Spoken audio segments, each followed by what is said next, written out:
성경 19페이지에 있는 창세기서 16장 15절의 말씀을 함께 합독합니다.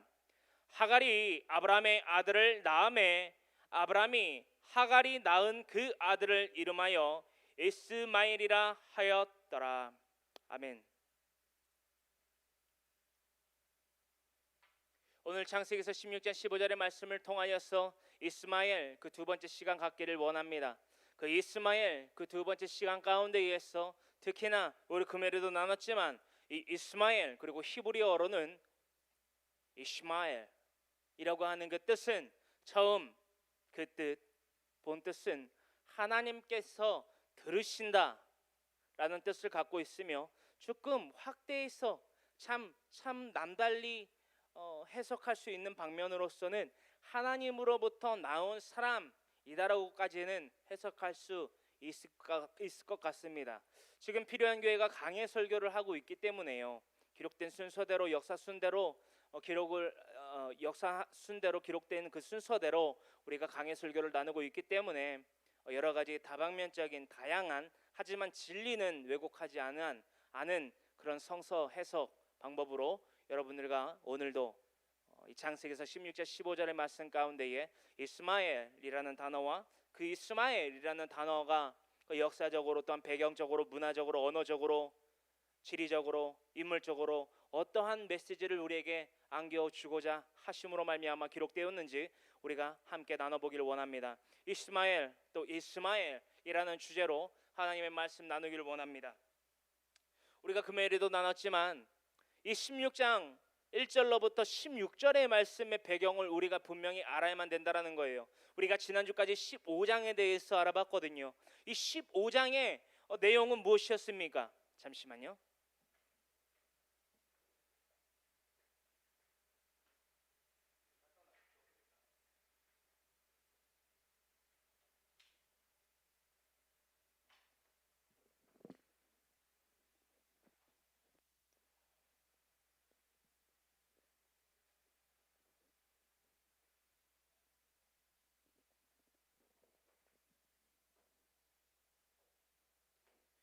이 이스마엘이라는 주제를 통하여서 우리가 알아볼 터인데 우리가 지난주 배경이 어떻게 됐냐라는 거예요. 우리가 분명히 금요일에도 나눴던 것이 있었기 때문에 간략히 설명하자면 하나님께서 두려워 말라 난 내 방패다 난 너의 지극히 큰 상급이다 라고 하시면서 환상 가운데에 아브라함을 장막 밖으로 데리고 나가셔서 별이 몇 개인지 세봐라. 이거 왜 세보라고 그랬다고요? 하나님께서 그때 문화 당시에는 별이 1200에서 1400개 대부분 1400개로서 별수가 책정되어 있다라고 생각을 했단 말이에요. 하나님께서 이 문화 가운데에서 우리를 사랑하신다라는 표현을 하셨어요. 얼마만큼 우리의 그 생각 가운데로 우리의 환경 가운데로 깊숙이 들어 찾아오셔서 하나님의 그 사랑을 확증시키셨는지 그 언약에 대해서 또한 체결하셨는지에 대해서 우리가 알 수 있는 증명할 수 있는 큰 사건이 창세기 15장 가운데에서도 몇 사건이 들어가 놨는데 그 사건 가운데에서 하나가 이 별을 세게 하신 거예요. 우리가 이제까지는 이 별을 세게 하신 이유에 대해서 궁금해 본 역사가 없었다라는 것입니다.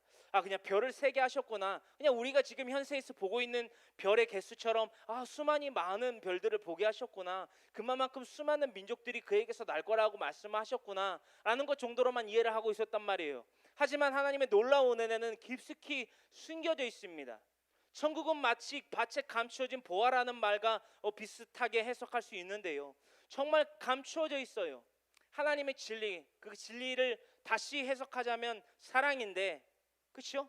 사랑의 의미가 깊숙이 이렇게 숨겨져 있단 말이에요. 우리는 계속되는 이 강의 설교를 통해서 이 숨겨져 있는 하나님의 사랑에 대해서 우리가 깊게 그 보화를 캐내는 작업들을 채굴 작업들을 할 거란 말이죠. 저번에 도굴이라는 표현을 썼는데 도굴은 훔치는 거고요.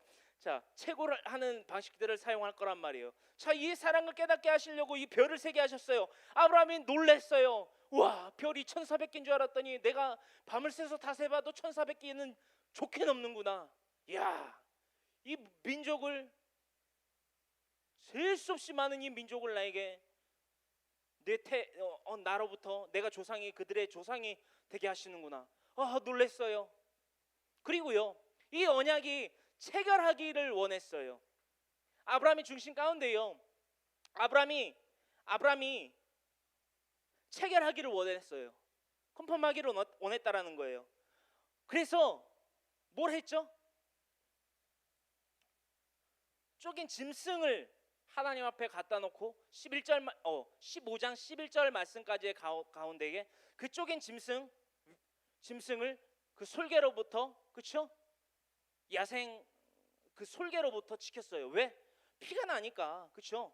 피가 나니까. 이 피가 난다는 것은 무슨 의미일까요? 피를 내려면은 그 짐승을 죽여야 된다라는 거죠. 우리가 이 세 가지 언약 체결 방식이 있다고 그랬어요. 거래 체결 방식 수정합니다. 언약이 아니라 거래 체결 방식. 하나는 신발을, 이렇게 신고 있던 신발을 A와 B 사이 간에, 그렇죠? 좀 이렇게 지저분한데. 자, A와 상호 간의 B 사이 가운데에 그 거래를 체결할 때에 첫 번째, 신발을, 서로 신고 있던 신발을 상대방에게 던져요. 그렇죠? 이게 뭐라고요? 만약에 15일 보름 이내에 밀 100석을 갖다가 A라는 사람이 수확을 해서 B라는 사람에게 넘겨줄 것에 대해서 언약을 체결할 때, 거래를 성사를 시킬 때, 그때 당시에는 지금처럼 그 페이퍼를 계약서 페이퍼를, 종이를 작성하는 게 아니라 이러한 어떤 물체의 수단을 이용해서 이 거래를 확인하는 증서를 서로에게 표했단 말이에요. 그 중에 하나가 신발을, 서로가 신고 있던 신발을 이렇게 던지는 거였어요. 그러니까 A의 신발을 B가 갖고 있고, B가 갖고 있던 신발을 A가 갖고 있고. 그리고 또 하나는 뭐였냐면은 소금 언약 혹은 내지는 약속이에요. 이 소금은 뭐냐면, 가신이 거래의 그 현장에 나와서 자신이 갖고 있던 그 주머니에 소금을 몇 움큼씩 갖고 나와요. 그래서 그 소금을 그 사람에게 한 움큼 주고, 또 B가 A에게 한 움큼씩 주고. 이게 왜냐하면은 지금은 소금이 많이 귀하지 않지만, 그죠? 흔하죠. 지금은 흔하죠. 소금 산업이 활성화가 돼서 지금은 흔하지만, 그때 당시에는 소금 염전 그 작업들이 기술력이 한정되어 있었기 때문에 상당히 귀했단 말이에요. 목숨과도 직결이 돼 있는 그런 소금으로서 요긴하게 이 두 가지로서 크게 일반적인 수단으로, 거래 확인 수단으로 썼고, 그 외 나머지 정말 값진 체결이나 거래 체결이나 확인을 할 때 이 세 번째 방법을 썼는데, 이 짐승을 통한 거래 계약을 성사시켰다라는 거예요. 이 거래 계약 방법을 누가 사용하셨다? 하나님께서. 아브라함이, 하나님, 이거 제가 솔직히 죄송하지만 잘 못 믿겠거든요. 잘 못 믿겠으니까 이거 거래를 성사하기 위해서 제가 짐승 갖고 올 테니까요, 이거 거래 좀 성사시켜 주세요. 그랬나요? 아니에요. 그 말씀이 어디 있지요? 저 바람 때문에 넘어가는데, 자, 9절이 뭐예요? 9절 8절로부터 자, 아브라함이 하나님께 대해서 이 언약에 대한 체결, 이 확인서, 내가 무엇으로 이 소유를 받을 것인지에 대해서 하나님 확인시켜 주세요 라고 말했단 말이에요. 8절에 그가 이르되, 다 함께 읽어볼게요. 창세기에서 15장 8절 시작. 그가 이르되, 주 야훼여, 내가 이 땅을 소유로 받을 것을 무엇으로 알리이까? 그랬더니 9절에 야훼께서 그에게 이르시되, 나를 위하여 3년 된 암소와 3년 된 암염소와 3년 된 순양과 산비둘기와 쥐비둘기 새끼를 가져올지니라. 왜 이렇게 많이 가져오라고 하셨어요? 왜죠? 몇 가지죠? 세볼까요? 3년 된 암소 하나, 한 가지. 3년 된 암염소 하나, 두 가지. 3년 된 순양 하나, 그렇죠? 그리고 산비둘기 하나, 쥐비둘기 하나, 총 5가지의, 그렇죠? 짐승을 갖고 오라고 하세요. 그리고 10절에 아브라함이 그 모든 것을 가져다가 5가지들을 가져다가 그 중간을 쪼개고 그 쪼갠 것을 마주 대하여 놓고 그 새는 쪼개지 아니하였으며, 이 두 번째 있는 산비둘기와 집비둘기는 안 쪼갰나 봐요. 그럼 나머지 3개는 쪼갰다는 거예요.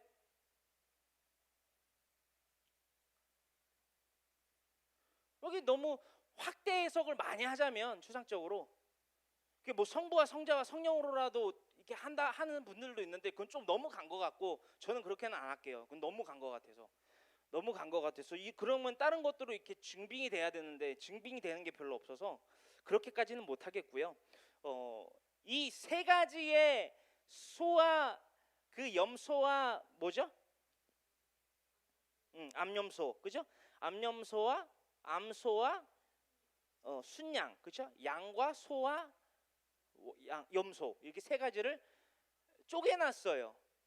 뭐 가로 쪼개는지 세로로 쪼개는지 잘 모르겠어요. 그러니까 다리가 두 쪽에 있는지 아니면은 뭐 이렇게 상하로 쪼개는지 이렇게 교차해서 이렇게 반으로 쪼개는지 모르겠는데 쪼갰어요. 이렇게 냅뒀다는 거예요, 이를테면. 근데요, 여러분, 이게 왜 지금 지난주에 나눴던 것들을 나누고 있냐면요, 이 16장에 이 이스마엘로 말미암아 이 아브라함이 죄를 지은 이유가 15장에서 찾을 수 있다라는 거예요. 그래서 나누고 있는 거예요. 자, 여러분 보십시오. 그렇게 쪼갠 그 이 3가지 이 재물, 이 짐승, 그 짐승 가운데에 솔개가 계속 그 사체 위에 내려왔다라는 거예요. 11절, 솔개가 그 사체 위에 내릴 때에는 아브라함이 쫓았어요.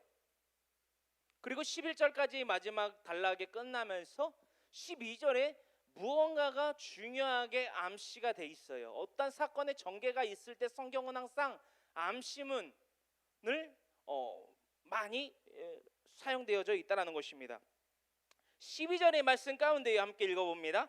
해 질 때에, 그러니까 아침부터, 이를테면 새벽이나 아침부터 이 모든 절차들을 밟았어요. 환상 가운데 이끄셨고 장막 밖으로 이끌어서 별 3개 하시고 이런 재물들을 5가지들의 재물들을 갖고 나와서 쪼개놓고 솔개들 쫓고 하는 그 과정 가운데가 거의 날이 셀 때까지예요. 해가 질 때까지, 그죠?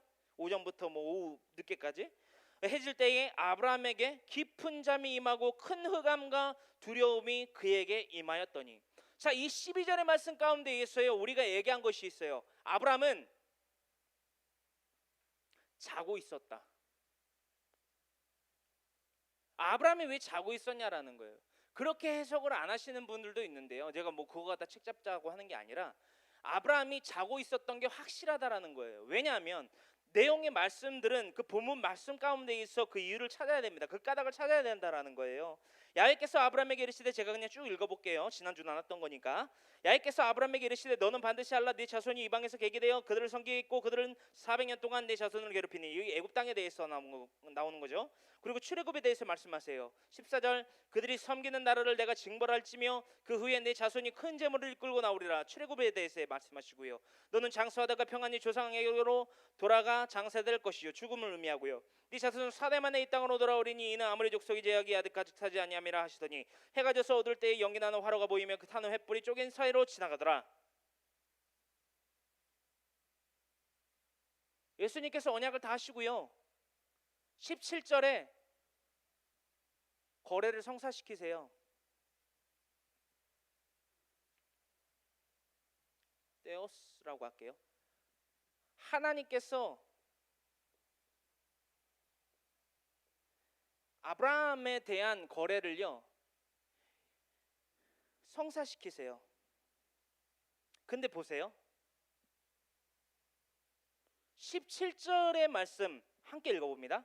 해가 져서 어두울 때에 연기 나는 화로가 보이며 타는 횃불이 쪼갠 고기 사이로 지나가더라. 쪼갠 고기 사이로 타는 횃불 같은 것이 나타나서 지나가더라. 어떤 말씀이 끝나고? 언약이 끝나고.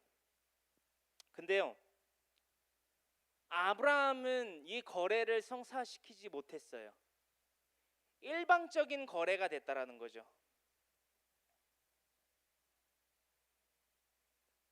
누구로부터 누구에 대한? 하나님으로부터 아브라함에 대한 거래가 일방적인 계약이 됐다라는 거예요. 왜요? 아브라함이 자고 있었다라니까요. 여러분 18절로부터 21절까지 보세요. 뭐에 대한 기록이 있죠? 아브라함이 그 거래에 대해서 지나갔다라는 기록이 있어요, 없어요? 쪼갠 고기 사이로? 없다라는 거예요. 신발도 한쪽에서만 던지면은 이거는 거래가 성사가 안 돼요. 이 내용을 또다시 언급되고 있는 부분들이 오늘 본문 말씀이라는 거예요. 16장 15절에 하갈이 아브라함의 아들을 낳으며 아브라함이 하갈을 낳은 그 아들을 이름하여 이스마엘 혹은 히브리어로 이시마엘이라고 하는데, 왜 하나님께서 택하여 또한 하나님께서 약속하신 그 자손을 이은 것이 아니라, 사례로부터 이은 것이 아니라, 그 민족으로부터 낸 것이 아니라 왜 애굽 또한 그 가운데 특히나 사례의 종인 하갈에게서 후손을 낳게 되는 죄를 범하게 됐냐라는 거예요. 우리가 성경을 살펴볼 때 정말 큰 실수가 뭐냐면, 실수를 하고 있는 게 뭐냐면, 아브라함이 하나님이 하지 말라는 것을 특히나 사례의 몸종인 하갈을 통해서 이스마엘을 낳아서 오늘날까지 그들과 우리가 적대 관계를 이루고 있구나, 그게 재앙이구나, 끝. 맞지만요, 부족하다라는 거예요. 하나님의 의를 제대로 알 수 없는 해석 방법이라는 거예요. 그치는 거라는 거예요. 한 0%부터 100%까지 만약에 있다면, 그러니까는 이 컵이, 이게 텀블러인데 컵이 여기서부터 여기까지 물을 채울 수 있잖아요. 하나님의 사랑을 넘쳐야 되는데 넘치지는 않고 98% 내지는 90% 머물러 있다라는 거예요. 틀렸다는 게 아니라 넘쳐야 된다는 거예요. 하나님의 은혜는 넘치는데 우리가 그 넘치는 은혜를 받는 방법을 구사를 못하고 있다라는 거예요. 오늘 그것들을 통해서 좀 나누기를 원합니다. 자, 우리가 가장 먼저 이시마엘의 뜻은 하나님께서 들으신다, 또는 두 번째 조금 확대 해석을 조금 하자면, 하지만 지나친 것은 아니에요. 하나님으로부터 나온 사람으로까지는 해석할 수 있는 이 이시마엘의 뜻과 더불어서 받아 적기를 원하는데요, 이 인물에 대한 거니까 사레, 즉 아브라함의 아내 사레 혹은 사라의 뜻은요, 히브리어로 왕비 혹은 여지배자라는 의미를 갖고 있고요. 하갈은 도망하는, 도망하는 자라는 거죠. 도망하는 자라고까지는 그러는데, 도망하는, 그리고 이주하는, 그러니까 옮겨 사는, 이주하는 이라는 뜻까지 담고 있습니다. 그리고 이 하갈이라는 이름은 이게 좀 말씀드려도 되고 안 드려도 되는데 셈족어예요. 셈족어. 근데 셈족어가 히브리어도 섞여져 있거든요. 히브리어 외 9개의 국어들이 섞여져 있기 때문에 셈족어라고까지는 표현할 수 있는데 그게 큰 건 아니에요. 그러니까 가로치고 그냥 참고적으로 셈족어의 이름이다. 하갈이라는 이름이 애굽어가 아니라 셈족어다. 그러니까 셈족어다라고까지만 써놓으시면 될 것 같아요. 그러니까 애굽 사람이어가지고 그 하갈이라는 이름이 애굽어라고 알고 있는 분들이 있는 것 같은데 그게 아니더라고요. 셈족어에 속해 있는 이름이더라고요. 하갈이라는 이름이. 그렇게 알고 계시면 되고요. 말씀 드리면서 지울게요. 저는 계속 지우면서 할게요. 자, 우리가 이 16장의 말씀으로 이제 넘어와서 왜 이 언약에 대한 체결 가운데에서 일방적인 계약이 어떠한 사건을 초래하게 됐는지, 우리가 가장 먼저 어떻게 보면 결론을 먼저 나누게 되네요. 우리가 하나님께 대한 언약의 체결에 있어서 우리가 그 현장 가운데는 있었지 모르겠지만 그 언약의 체결이 일방적으로 이루어져서만은 안 된다. 쌍방간의 계약이 체결돼야지 그 거래는 성사되는 것이다라는 거예요. 우리가 지지난주에도 이런 말씀을 드렸습니다. 우리가 첫 단추를 잘 깨야 된다. 금요일에도 말씀드렸어요. 또한 계속 말씀드리게 될 거예요. 이 첫 단추라는 게 무엇입니까? 예수 그리스도를 통한 하나님의 확증된 그 사랑을요, 우리가 하나님께서만 우리에게 내려주시면 안 된다라는 거예요. 일방적인 계약에서 이제는 그치면 안 돼요. 이제는 그 사랑, 그 하나님의 값없이 주어진 그 은혜를요, 진짜 싸구려 값없이 가치 없는 것들로 내어버리는 이런 아브라함의 이 16장에 기록되어 있는 15장과 16장에 기록되어 있는 이 죄를 범하는 그런 무지한 자가 아니라, 그 사랑을 깨닫지 못하는 영에 대한 그 사랑에 대한 무지한 자가 아니라 참 지혜 없고 참 지식을 얻는 우리 모두가 되어야만 된다는 것입니다. 그 사랑의 쌍방계야 오직 예수 그리스도 십자가 대속의 은혜로 말미암아 주어져 있음을 간절히 소망합니다. 간절히 소망합니다. 1절부터 나눠볼게요. 아브라함의 아내 사라는 출산하지 못하였고 그에게 한 여종이 있으니 애굽 사람이요 이름은 하갈이라. 자 보세요. 이 16장 1절의 말씀도요 뭔가의 전개를 이루고 있어요. 아브라함의 아내 사레는 출산하지 못하였고, 이거 디스플레이 좀 돌려주세요. 캠코더. 못하였고 그에게 한 여종이 있으니 애굽 사람이고요 이름은 하갈이래요. 이 북서쪽으로 내려가면요 이집트가 있죠. 이쪽에 이제 요단강 흐르고 사이에 나오고, 이쪽으로 나가서 네게부 사막,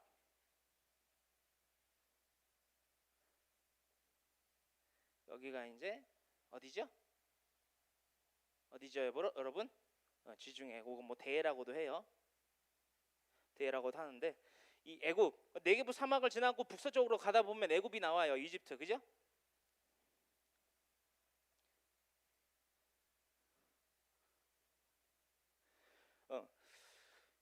이 애굽 사람이요 이름은 하갈이라 라고 되어 있는데, 우리가 금요일로도 나눴지만 이 애굽 사람 하갈을 어떻게 사례의 몸종으로 삼았는지에 대해서 역설적으로 연구를 해본 결과, 유추해 보는 결과 조금 근사치에 가까운 게 답이 뭐였죠?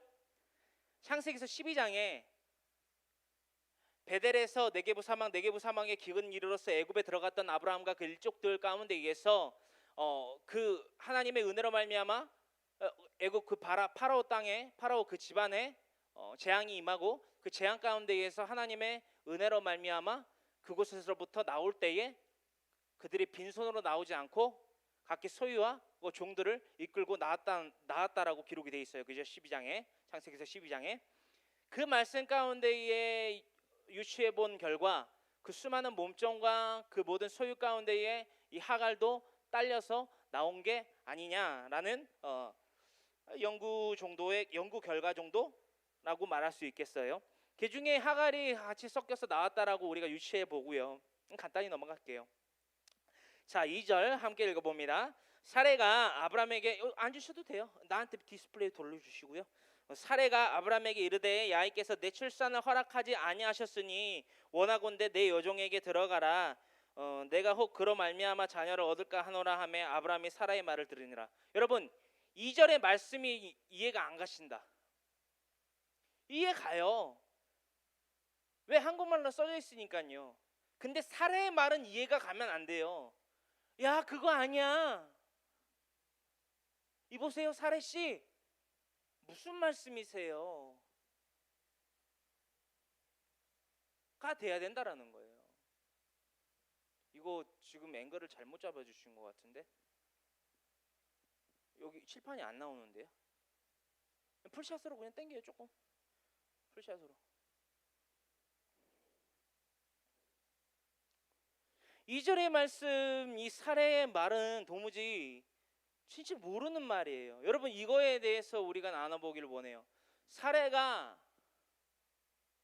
왜 이런 말을 할 수 있었는지, 하나님께서 일방적으로 내리신 그 계약 가운데에 이 조항은 분명히 채택되어져서 그 계약서에 분명히 기록이 돼 있는 사항이잖아요. 그렇죠?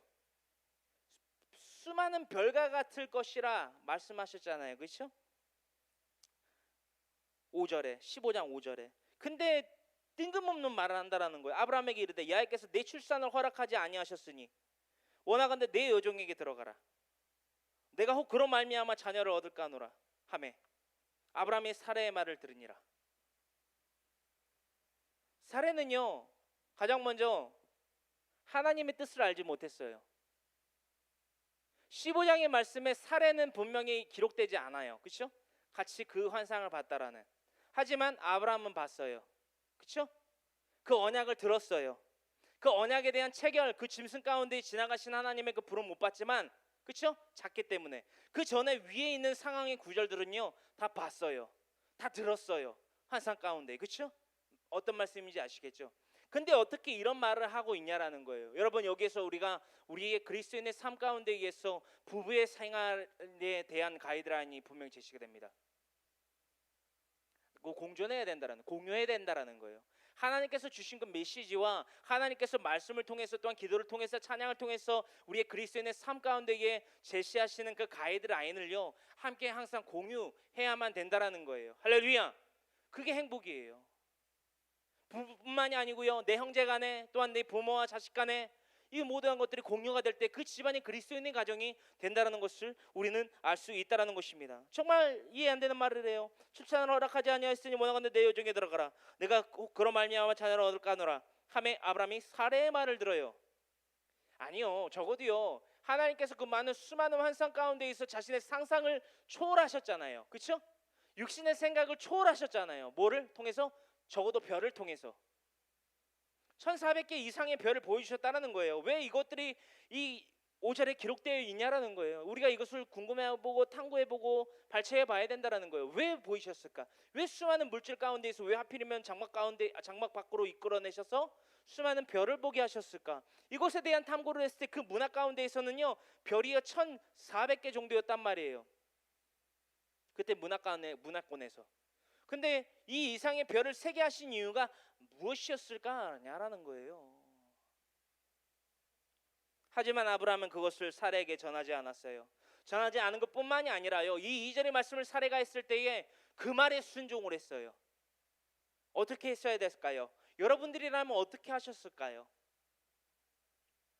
뭐 멱살 잡으라는 게 아니라, 머리끄댕이 잡아갖고 막 어떻게 하라는 게 아니라, 여보, 하나님께서 내가 이제 와서 말하지만, 좋아요, 내가 이제 와서 말하지만 여보, 하나님이 나에게 환상을 보여주셨어. 우리가 믿고 의지하는 하나님께서 내게 무수한 수많은 별과 같이 이루 셀 수 없는 상상을 초월하는 복을 민족을 통해서 주신다라고 하셨어.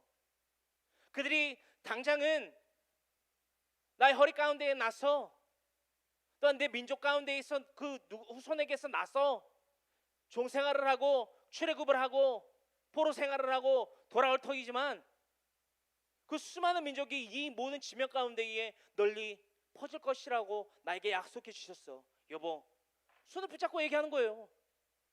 당장 젖과 꿀이 흐르는 이 가나안 땅은 아니지만, 여기 못 그려서 가나안 땅은 아니지만 적어도 우리 요단강으로 가지는 말자. 내 조카 롯을 봐 여보. 젖과 꿀이 흐르는 요단강을 찾아갔다가 소돔 땅에서 어떤 고초를 겪게 되는지 봐.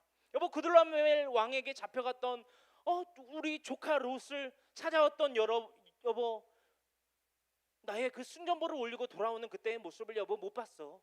여보, 우리가 당장은 전투하고 피 흘리고 힘들진 모르겠지만 우리에게 승전보를 가져다 주시는 우리의 예배의 대상이 되시는 하나님을 의지하자 여보.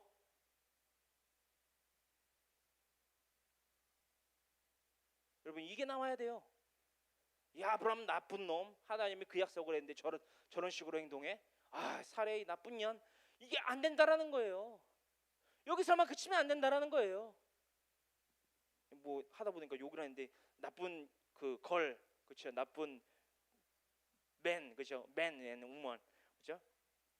그렇게 하면 안 된다는 거예요. 물론 그렇게 할 수 있지만 거기서만 그치면 안 된다라는 거죠. 3절, 아브라함의 아내 사레가 그 여종 애굽 사람 하갈을 데려다가 그 남편 아브라함에게 첩으로 준 때는 아브라함이 가나안 땅에 거주한 지 10년 후였더라. 10년 동안, 뭐 이렇게도 말할 수 있겠어요? 가나안 땅에 거한 지, 마므레 땅에 거한 지 10년 후였더라. 10년 동안 거했을 때에 아브라함의 조카 롯을 데리고 복귀하고 난 이후로부터 10년이 흘렀다고 치면요, 이 10년 동안 이 후계자에 대한 고민을 많이 했을 거예요.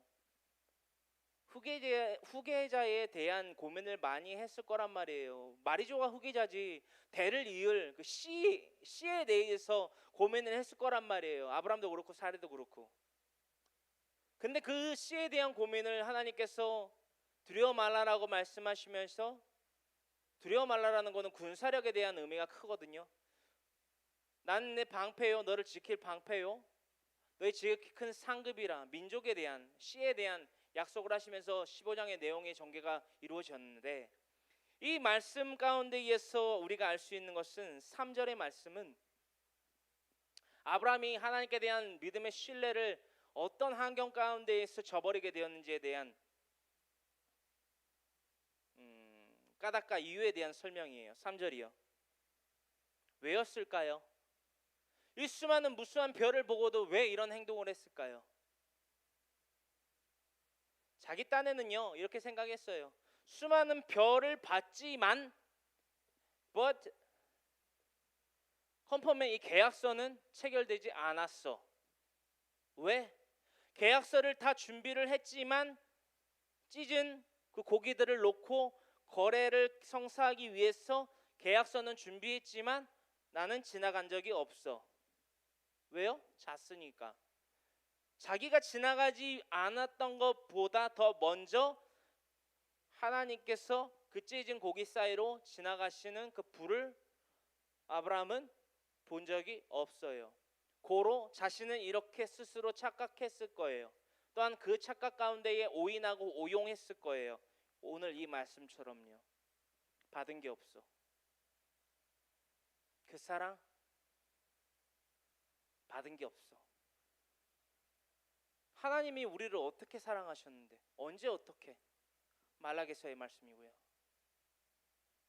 그런 사랑 난 받은 적 없어. 그 사랑 날 위해 죽으신, 날 위해 다시 사신 예수 그리스도, 다시 오실 그 사랑, 죽음도 생명도 천사도 하늘의 어떤 권세도 끊을 수 없는 영원한 그 사랑 예수, 그 사랑에 대한 약속을 받지 못했다라는 거예요. 저와 오늘날 여러분들 왜 이렇게 살아가고 있습니까? 진리가 너희를 진리를 알지니 진리가 너희를 자유롭게 하리라. 요한복음 8장 32절에 예수님 분명히 말씀하셨는데 왜 진리보다는 먹고 사고 입는 것에 대한 치중과 그에 대한 복만을 추구하고 있냐라는 거예요. 오병이어의 기적을 보십시오. 그들이 다시금 배가 고프고 목이 말랐을 때에 예수님을 다시 찾았습니다. 세메이온, 예수님이 보이신 그 하늘의 표적을 그들은 다시 구하기 위해서 그 진리를 따르고자 예수님을 찾았던 것이 아니에요.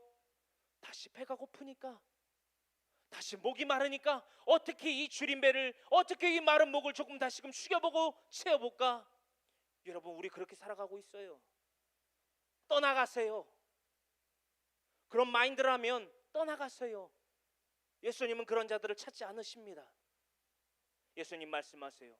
너희가 나를 다시 찾는 까닭은 뭐라고요? 다시 배고픔 밀어라. 썩어질 것을 위하여 일하지 마십시오. 썩지 아니할 저 하늘의 것을 위하여 일하는 저와 여러분들 모두가 되기를 간절히 소망합니다. 4절, 아브라함이 하갈과 동침하였더니 하갈이 임신함에 그가 자기의 임신함을 알고 그의 여주인을 멸시한지라. 참으로 이상하지요? 적어도 10년 동안, 미니멈 10년 동안 이 이세를 위해서 부부의 그 관계를 통해서 노력을 했는데 생기질 않았어요. 여러분, 이게 하나님의 뜻이라고 하는 것을 또한 우리는 알게 됩니다. 왜냐? 우리의 눈에 봤을 때는 가망성이 없어 보이는 거예요. 사례가 말하지 않습니까? 야훼께서 내 출산을 허락하지 아니하셨으니 언제요? 하나님이 언제 허락하지 아니하셨나요? 도대체 뭘 봐서 그렇게 생각하는 거예요? 우리가 날마다 이런 생각들을, 그 생각들이 어디로부터 우리의 마음 가운데에, 심령 가운데에 오는지를 파악해야만 된다는 거예요. 음부의 권세는요, 하나님이 지으신 들짐승 중에 가장 간교하다라는 거예요. 우리의 생각을 탐닉해서 하나님과의 관계를 멀리하게 만들어요. 원수된 그대로 내버려둬요. 더 원수가 되게 해요. 가까워지려고 하면은 이 생각과 말과 행동으로 범죄하게 된다라는 거예요. 생각과 행동과 말이요. 어떤 생각을 했습니까? 사례가 야훼께서 내게 자식을 주기를 허락하지 아니하셨으니 라는 생각을 했어요. 이 말을 했고요. 생각과 말이 동시에 이루어졌고요. 행동은 무엇을 했나요? 자신의 몸종인 하갈을 자신의 남편 아브라함에게 종으로 첩으로 줘버렸어요. 이 첩이거든요. 나오잖아요. 3절에 첩으로 준 때는 아브라함이 가나안 땅에 거주한 지 10년 후였더라. 정말 믿음의 발걸음은 더디고 더딘데 때로는 후퇴를 하는데 정말 악한 발걸음은 너무나도 일사천리지요. 여기서 우리가 볼 수 있다라는 거예요. 악한 발걸음은 너무나도 일사천리다. 왜? 우리에게 익숙하니까. 아브라함이 하갈과 동침하였더니 하갈이 임신하며 그가 자기의 임신함을 알고 그의 여주인을 멸시한지라. 사레가 아브라함에게 이르되 내가 받는 모욕은 당신이 받아야 옳도다. 내가 나의 여종을 당신의 품에 두었거늘 그가 자기 임신함을 알고 나를 멸시하니 당신과 나 사이에 야훼께 판단하시기를 원하노라. 5절 아이 사레의 나쁜 음원 끝. 우리도 이렇게 살아갈 수 있다라는 거예요. 하나님의 뜻을 자기가 받지도 못하고 기다리지도 않고 그 언약에 대한 체결을 할 때에 자버렸던 그 일족줄 중에 하나가, 그렇죠? 계속 하나님의 말씀을 망령되이 일컬어 불러요. 그렇죠? 그러면서 무슨 당신과 나 사이에 야훼께서 판단하시기를 원하노라. 하나님은요 우리 삶의 들러리가 아니에요, 여러분.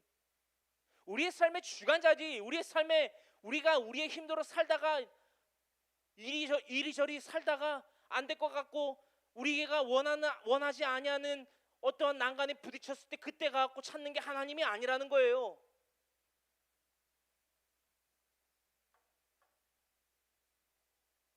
근데 우리는 어떻게 살아가고 있냐라는 거예요. 그걸 봐야 된다는 거예요. 이 말씀을 통해서. 6절 아브라함이 사라에게 이르되 당신의 여종은 당신의 수중에 있으니 당신의 눈에 좋을 대로 그에게 행하라 하매 사라가 하갈을 학대하였더니 하갈이 사라 앞에서 도망하였더라. 그래서 이름이 하갈이에요. 하갈의 이름 뜻이 뭐라고요? 도망하는 자. 어쩌면은 이 종이었기 때문에 몸종이었기 때문에 이름이 뭐 특별히 있었을까요? 뭐 개똥이 뭐 우리말로 따지면 개똥이 뭐 개도 그렇잖아요. 저희 외할아버지께서도 제가 어렸을 때 기억으로 할아버지 저 앞에 묶여져 있는 그 외양간에 있는 소 이름이 뭐예요? 그랬더니까 누렁이 그러시는 거예요. 그래갖고 아 누렁이구나, 누래서 누렇구나 그런 생각으로 또 그 외양간 앞에 묶여져 있는 소를 지키기 위해서 뭐가 매달려져 있죠? 개가 매달려져 있단 말이에요. 그래갖고 할아버지 그러면은 저 앞에 있는 누런색 개는 이름이 뭐예요? 그랬더니까 뭐라는지 아세요? 누렁이 이라고 하시는 거예요. 그래서 제가 그때는 몰랐지만 나중에 커서 참 웃었어요. 그 에피소드를 생각하면서 지금 이 말씀을 왜 드리냐면요, 그만큼 가치 없는 사람들이었단 말이에요. 근데 어떻게 이 하갈이라는 이름이 있었냐라는 거예요. 유추해 보건대 이렇게 사례의 그것을 통해서 뭐라고 그러죠? 학대를 통해서 도망감으로 말미암아 하갈이라는 이름이 붙여지지 않았는가라는 생각도 해봐요. 이렇게 이런 것들은 좀 재밌는 거거든요. 할 수 있는 거고요. 그 진리라는 범주를 넘지 않는 거기 때문에 가벼운 거기 때문에 충분히 할 수 있는 거기 때문에 말씀을 드렸고요. 7절입니다. 좀 빠르게 넘어갈게요. 이게 금요일날 나눴던 부분이어서 7절 야훼 사자가 광야의 샘물 곁 곧 술길 샘 곁에서 그를 만나. 네게부 사막이에요. 여기 오늘은 이 네게부 사막 가운데에서 일어나는 이 내용의 전개를 좀 달아보고요. 뭔지 알아보시겠죠? 네게부 사막. 네게부 사막 샘물 곁 곧 술길 샘 곁에서 그를 만납니다. 여러분 7절에 야훼의 사자가 그렇죠? 애굽 출신인 사레의 몸종 또한 아브라함의 첩인 하갈, 도망친 하갈에게 나타났어요. 이것은요 여러분 놀라운 역사입니다. 미리 말씀드리면요, 아브라함이 하나님의 복을 받지도 못했죠. 왜? 거래 계약서를 2명의 사인이 들어가야 되거든요. 수신자와 발신자, 판매자와 구매자, 그렇죠? 근데 이를테면은 하나님께서 판매자예요. 사인을 하셨어요. 지나가셨으니까. 근데 구매자인 아브라함은 사인이 없어요. 거래가 성사가 안 된다라는 거예요. 이런 건 무엇을 나타내고 있는지, 이 하갈이라는 이 이교도인, 그렇죠? 이방인이잖아요. 애굽이, 그렇죠? 이교도의 땅인, 게다가 어떠한 직책, 파라오는 왕이라는 그 파라오라는 직책이라도 있지, 그렇죠? 애굽의 이교도인 하갈이 하나님의 복을 받는다라는 거예요. 그 내용의 전개에 대해서 나눕니다. 샘 곁에서 그를 만나 8절 함께 읽습니다. 이르되 사레의 여종 하갈아, 내가 어디서 왔으며 어디로 가느냐? 그가 이르되 나는 내 여주인 사레를 피하여 도망하나이다. 야훼의 사자가 그에게 이르되 내 여주인에게로 돌아가서 그 수하에 복종하라. 야훼의 사자가 또 그에게 이르되 내가 내 씨를 크게 번성하여 그 수가 많아 셀 수 없게 하리라. 스탑. 굉장하죠? 이건 무슨 전개죠 도대체? 때로는 우리가 이해가 안 돼요. Why 이랬을까? Why? 하나님께서 왜 이러셨을까? 아니 어쨌든 간에 이교도인 애굽 땅에서 불러내신 그 이끌게 하신 그 사레의 몸종, 또한 아브라함의 첩인 하갈은 별도의 인물 아니야? 라고 생각을 할 수 있단 말이에요. 근데 하나님의 입장에서는 별도의 인물 아니야 라고 말씀하시는 거예요. 야훼 사자를 통해서, 그 역사심을 통해서, 그 기록을 통해서 파랄람바는 오늘날 이 성경을 우리의 이 시대까지, 현세까지 인계하신 이유가 분명히 있다 없다? 있다라는 거예요. 그게 뭐다라고요? 복에 참여할 자격을 갖추지 않았으면, 사인을 함으로 말미암아 이 거래를 꼭 지켜야 될 것을 성사시키지 아니하면 지킬 의무가 없다. 하지만요, 하나님은요, 왜 사랑의 하나님인 줄 아십니까? 일방적으로 체결된 그 언약마저도 지키세요. 하지만 그 일방적인 언약에 대한 책임 또한 물으세요. 뭐를 통해서? 이스마엘. 그 책임을 물으시고 깨닫게 하시고 그 부분에 대해서 상당 부분 책임을 지시게 하시려고 이 하갈에게 야훼의 사자가 나타났다라는 것, 우리가 조금 헷갈릴 수 있는 부분들은 적어 놓으셨다가 저한테 질문을 이 순서 때 하시기를 바래요. 오늘 조금 약간 고개를 갸우뚱할 수 있는 부분들이 좀 나갈 수도 있어요. 조금 약간 깊은 의미가 있어서. 자, 그래서 이 수많아 셀 수 없게 하리라. 11절 야훼의 사자가 또 그에게, 함께 읽어보는 거예요. 시작. 제가 빨리 읽을 때는 저 혼자 읽더라도 천천히 읽을 때는 같이 읽자고 하는 거구나 라는 간단한 사인 정도로, 우리 필요한 교회 성도님들 눈치가 아주 빠르셔가지고 센스가, 그죠? 센스가 있으시니까 이렇게 한번 읽어보시면 좋겠어요. 11절 야훼의 사자가 또 그에게 이르되 내가 임신하였은즉 아들을 낳으리니 그 이름을 이스마엘이라 하라. 이는 야훼께서 내 고통을 들으셨음이니라. 아멘. 이 11절의 말씀이요, 여러분 얼마나 깊은 의미가 있는 줄 아세요? 이스마엘 혹은 이스마엘이라고 하는 히브리어의 이 이름의 뜻 자체가요, 뭐라고요? 이는, 이 이름의 의미는 이라고 말씀을 하시는 거예요. 야훼 사자가 곧 하나님이거든요. 야훼 사자가 하나님의 그 메시지를 전달하는 사자이니까, 그죠? 메신저니까. 이렇게 이름을 주시고 이 이름에 대한 의미를 부여를 하시는 거예요. 이는 하나님께서 들으셨다. 그래서 이스마엘이라는 뜻이 하나님께서 들으신다, 혹은 하나님께로부터 나온 사람이라는 것을 의미하게 되었다라는 것입니다. 정말 근데 이게 우리 입장에서는 너무 큰 책임인 것 같아요. 왜냐하면 그래서 우리가 더욱더 경각해야 되는 신앙생활에 대한 경각심을 불러일으키는 메시지라는 거예요. 여러분, 이 참 우리의 입장으로 쉽게 이해하기 위해서 이용하는 단어이지만 판매자와 구매자가 쌍방 간의 계약이 되지 아니함으로 말미암아 이 아랍인들이 났거든요. 이 슈마엘의 민족들이. 그래서 아직까지도 그 이슬람, 우리가 특히나 무슬림, 그죠? 무장단체라고 하는 무슬림, 이슬람 가운데에서도 무슬림이 무장단체거든요. 이거 테러 조직을 무슬림이라고 하는데, 또 그걸 또 강력하게 얘기하는 게 있었는데, 무슬림 아무튼 있어요. 근데 뭐 중요한 건 아니니까. 자, 그것에 대해서 언급을 하세요. 이때부터. 그리고 그 말씀대로 되죠. 12절, 그가 사람 중에 들나귀같이 되리니 그의 손이 모든 사람을 치겠고 모든 사람의 손이 그를 칠지며 그가 모든 형제와 대항해서 살리라 하니라. 여기서 말하는 마지막 구절에 나와 있는 모든 형제에 대해서는 그 모든 형제 가운데의 대표 인물이 이삭이죠. 이스라엘 민족.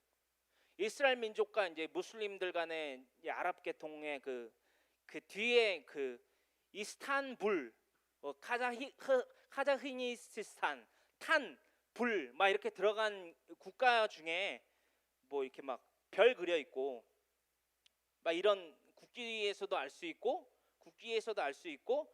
뭐 불, 특히나 이 탄이나 불 들어간 그 국가의 이름은요 95% 이상 다 이 무슬림이에요. 굉장하죠. 아랍 계통 사람들 대부분 중동 지역에 거주하고 있는 민족들, 아직까지도 그런 이들은 이 12절의 말씀에 해당하는 자들이에요. 그러니까는 하나님의 민족인 이스라엘 민족들과 대항하는, 뭐 우리는 이방인이니까 어쨌든 간에, 그렇죠? 민족성을 보자면 우리는 이방인이잖아요. 훗날 접붙임 받은 참 감람나무이신 예수님에게 접붙임 받은 이방인의 가지잖아요. 원가지는 이스라엘이고, 이렇게 이해를 하시면 되겠고요. 13절, 하갈이 자기에게 이르시, 천천히 읽고 있어요. 하갈이 자기에게 이르신 야훼의 이름을 나를 살피시는 하나님이라 하였으니 이는 내가 어떻게 여기서 나를 살피시는 하나님을 배웠는고 함이라. 아멘. 자, 13절의 말씀 나눠볼게요. 하갈이 자기에게 이르신 야훼의 이름을 나를 살피시는 하나님이라 하였으니, 이게 하갈의 입장에서는 이렇게 표출이 된다라는 거예요. 근데 그게 인용되지는 않았고요. 나를 살피시는 하나님이라 하였으니 이는 내가 어떻게 여기서 나를 살피시는 하나님을 배웠는고 함이라. 14절, 그래서 이름한 게 뭐냐면 이러므로 그 샘을 부엘라 헤로이라 불렀으며 그것은 가데스와 베레 사이에 있더라. 거기에 있는 게 네게부 사막에 있는 거예요. 네게부 사막에 있었거든요. 왜 네게부 사막으로 이 하갈이 쫓았냐면요, 익숙한 땅이었기 때문에. 여기가 어디의 접경지죠? 애굽의 접경지거든요. 그때 당시에도. 지금으로도 여기에 나오는 지명들을 살펴보면 네게부 사막이더라고요. 뭐 제가 가보진 못했지만 이 지리학을 공부를 해보면 네게부 사막에 있어요. 부엘라 헤로이가. 가데스와 베렛 그 사이가 거기, 부엘라 헤로이가 거기 있어요. 애굽 근방에. 그래서 15절의 말씀, 오늘 본문 말씀까지 이르지요. 하갈이 아브람의 아들을 낳음에 아브람이 하갈이 낳은 그 아들을 이름하여 이스마엘이라 하였더라. 자, 15절 본문 말씀이에요. 하갈이 아브람의 아들을 낳음에 아브람이 하갈이 낳은 그 아들을 이름하여 이스마엘이라 하였더라. 15절의 말씀 좀 이상하지 않아요? 오늘 본문 말씀인데 왜 이상하죠? 왜 이상하죠?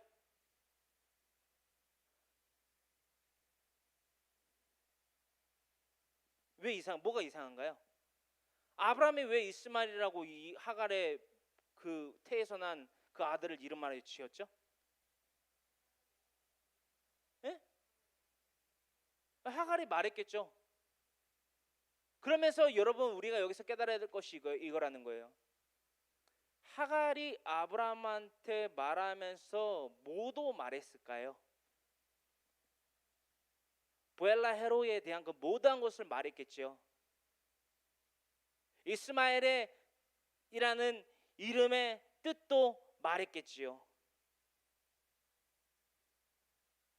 여러분, 그 말을 들었어야만 했던 그 부엘라 헤로이와 이스마엘의 뜻, 하나님께서 들으신다, 또한 하나님으로부터 나온 사람이다라는 말을 들었을 때에 그 아브라함의 심경에 대해서 여러분 한 번이라도 이해를 해보셨냐라는 거예요. 솔직히 저도 안 해봤거든요. 어떤 마음이 들었을까요? 어떤 마음이 들었을까요? 아브라함이 아차 싶었죠. 그렇죠? 아, 참, 내가 뭐를 회상했을까요? 그럼 어떤 사건을? 아차, 내가 그때 잤었지.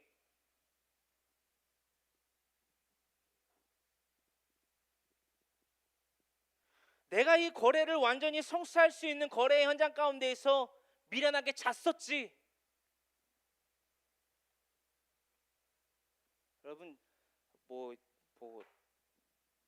하나님께서 뭐 사랑하는 자에게 뭐 잠을 주신다라고 하는데 여기선 그런 거 나오면 안 돼요. 이 말씀에 대하여서요, 갈라디아서를 기록한 사도 바울이 이렇게 이 하갈과 사라의 사건 가운데에서의 이 깨달음을 얻었다라는 거예요. 그래서 이렇게 권면을 했거든요. 갈라디아서 4장 21절로부터 이 말씀을 읽어볼게요.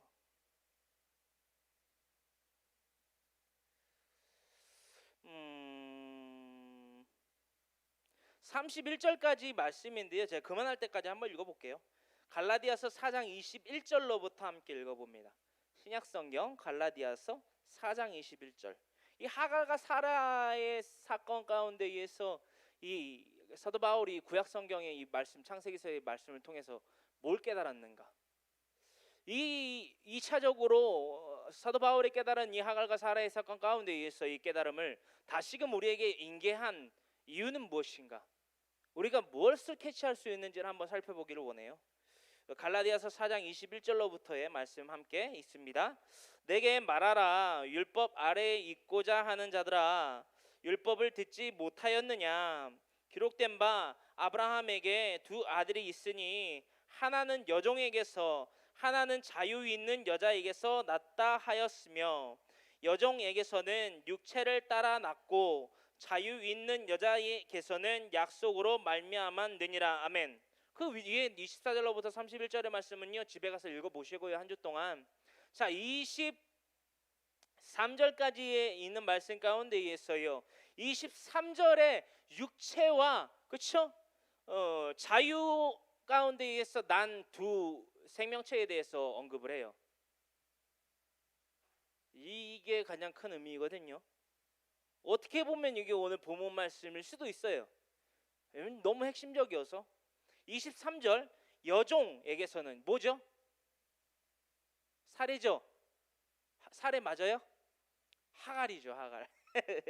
성도님들이 어떻게 대답해야 되나 이렇게 해오시는 분도 있는데, 여종에게서는 즉 하갈에게서는 육체를 따라 낳았어요.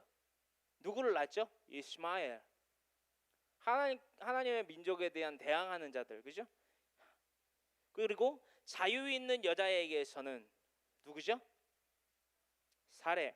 여기서는 약속으로 말미암았느니라. 누구를 낳죠? 이삭. 우리가 이 말씀을 통해서 또 알 수 있는 것이 무엇입니까? 로마서 8장 6절로부터 8절의 말씀이에요. 육신의 생각.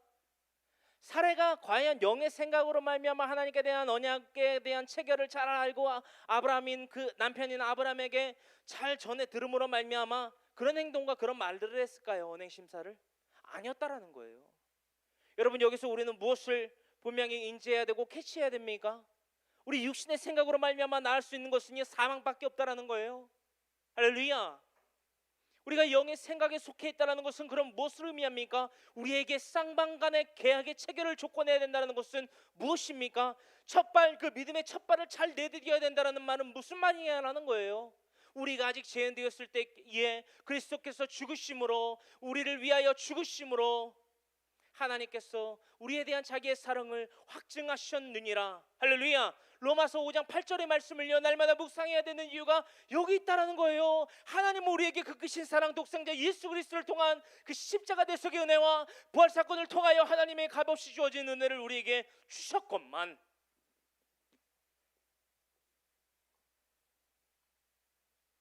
십자가가 우리에게 나타났건만, 우리가 그 언약 가운데에 참여하지 못함으로 말미암아, 연합하지 못함으로 말미암아 그 십자가의 분명한 의미를 깨닫지 못하고 있다라는 거예요. 여러분, 교회 공동체와 교회는 달라요. 여러분, 그것 또한 교회 공동체의 온전한 의미를 이루기 위해서는요, 가장 먼저 아이고 참말로 가장 먼저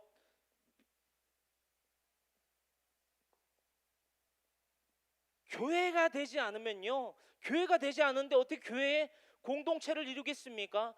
교회 공동체는요, 더 큰 범주로 얘기하자면 건물이 아니에요. 이 필요한 교회라는 이름을 짓고는 있지만 이 교회 공동체는 건물이 아니라는 거예요. 건물이 주된 의미가 아니라는 거예요. 교회들이 모여요. 여러 교회들이 모여요. 교회들이 모여서요 구성을 이루는 게 교회 공동체예요. 공동체라는 거예요. 이들이 모여서 무엇을 해야 됩니까? 데살로니가전서 4장 16절에 기록되고 있는 말씀처럼 날마다 다시 오실 주님을 예비하며 고대하며 소망하며 이런 말로 서로를 위로하는 교회 공동체인 거예요. 사도행전 5장에 기록되어 있는 말씀대로 초대교회 교회 공동체처럼 날마다 고와 가부와 객을 도우며 날마다 자기의 소유를 여기는 것이 하나도 없고 다 하나님께 난 것이며 다 하나님께 돌려야 되는 것임을 의미하고 그것을 깨닫고 그것을 실천하는 자들의 모임이 바로 교회 공동체라는 거예요. 가장 먼저 가장 큰 의미가 되는 그 교회 공동체를 이루고 있는, 구성할 수 있는 일원인 교회는 그럼 무엇이냐? 무엇입니까?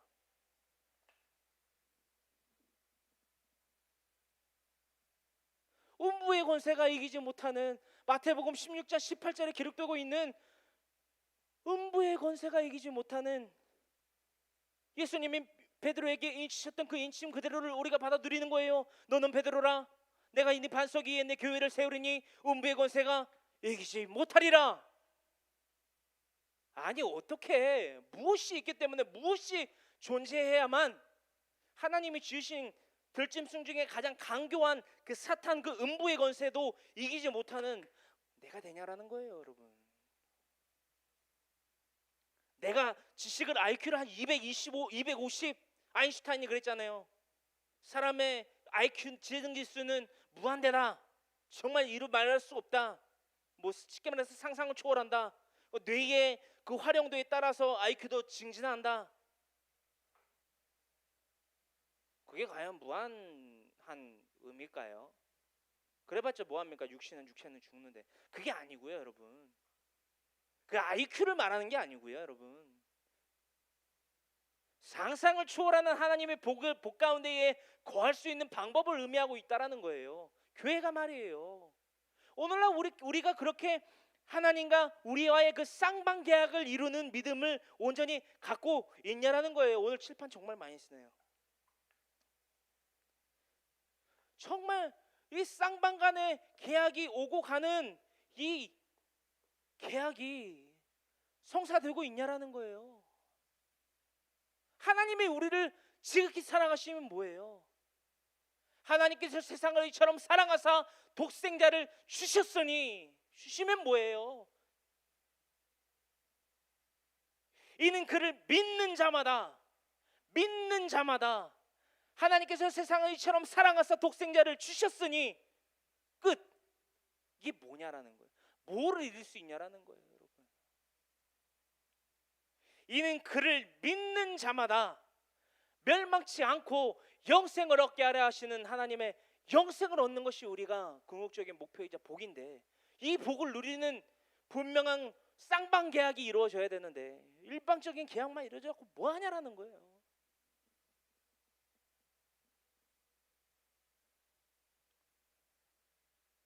우리가 분명하게 오늘 하나님 앞에 이것을 깨달았다고 고백하기를 원해요.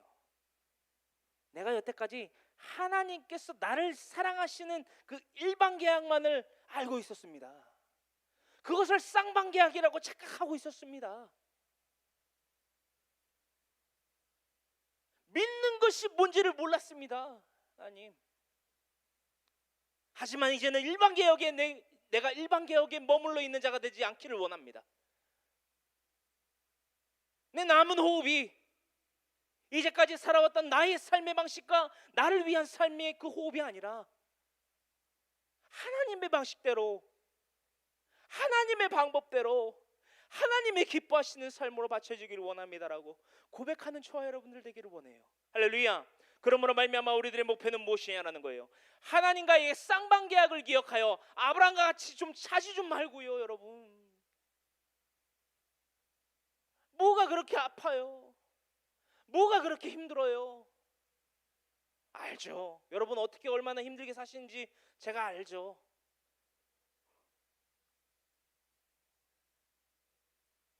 하지만 여러분 그 힘듦에 대해서 여러분 아십니까?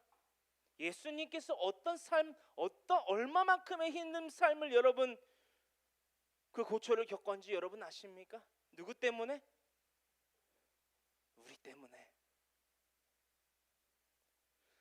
우리 때문에 십자가 지셨고 우리 때문에 고통 당하셨네. 우리 때문에 그 십자가, 그 고통, 그 고난을 겪으셨다라는 거예요. 여러분 얼마만큼 힘드세요? 얼마만큼 아프세요? 또한 그 아프고 힘든 것으로 무엇을 이루실 수 있나요? 우리 안에 이 말씀에 감동이 없다면요, 도전이 없다면요, 깨달음이 없다면요, 아직까지도 육신대로 살 의향에 있으신 분들이라는 거예요. 냉철하게 말씀드릴게요. 이 말씀을 깨닫지 못하고 이 마음을 울리는 게 없고 이 마음을 두드리는 게 없고 이 마음을 찌르는 것이 없다면 아직까지 여러분 하나님 앞에 죽지 못한 사람이에요. 아직까지 내 멋대로 내 생각대로 살고 싶은 사람이에요. 아직까지 그 일방 계약을 두고서 내가 하나님을 사랑했다, 나도 사랑했다, 쌍방 계약을 했다 라고 착각하고 사는 사람이에요. 글쎄요, 저는 전하는 이이기 때문에 여러분들이 어떤 생각을 갖고 살아가야 되는지 맥살을 잡고 여러분들을 뒤흔들 수는 없어요. 하지만 전하라고 하시니 전하고 전했고 앞으로도 전할 거지만 선택은 여러분들 몫이에요. 아브라함과 같이 그 언약의 체결의 현장 가운데에 발은 디뎌놨지만 자버린다면 그 언약은 훗날 재앙으로 여러분들을 찾아오게 될 것입니다. 이 이시마엘 같이요. 그 재앙은 아직까지도 우리의 삶에 도사리고 있습니다. 날마다 이슬람, 날마다 모스크가 그 문화를 타고 그 격전지인 이 모든 월드 세계 가운데에 분포되고 있다라는 사실 아십니까? 할랄 식품을 통해서, 할랄 식당을 통해서 무슬림의 이슬람의 예배를 통해서 그들만의 예배, 또한 그 예배를 드리기 위한 모스크를 통해서 이태원에도 모스크 있잖아요. 안산에도 있잖아요. 그거 어떻게 할 거냐라는 거예요. 여러분 그 문물을 통해서 이 격전지인 대한민국으로 오는 그 이슬람의 이슈마엘의 후손들인 그들의 전쟁을요 누가 막아야 되는 줄 아세요? 저와 여러분들이 막아야 돼요. 근데 여러분 우리가 뭐 하고 있냐라는 거예요. 우리가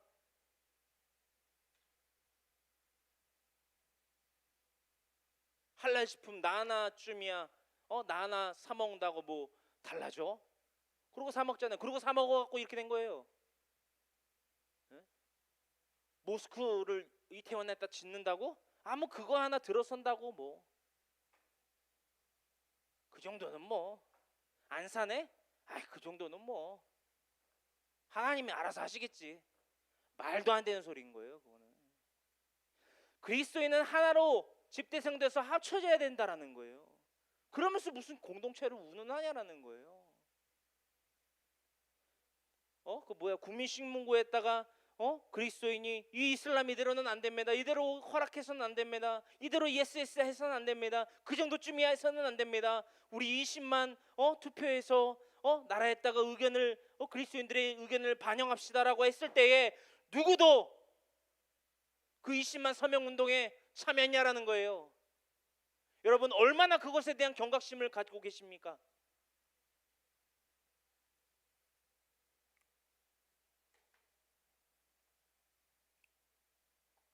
우리가 이것을 정말 큰 목표로 삼아야만 합니다.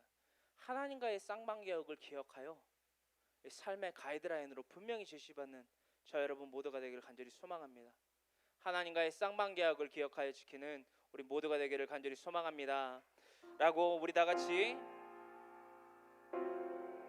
간절한 마음으로 고백하며 기도하는 이 시간 되기를 원합니다.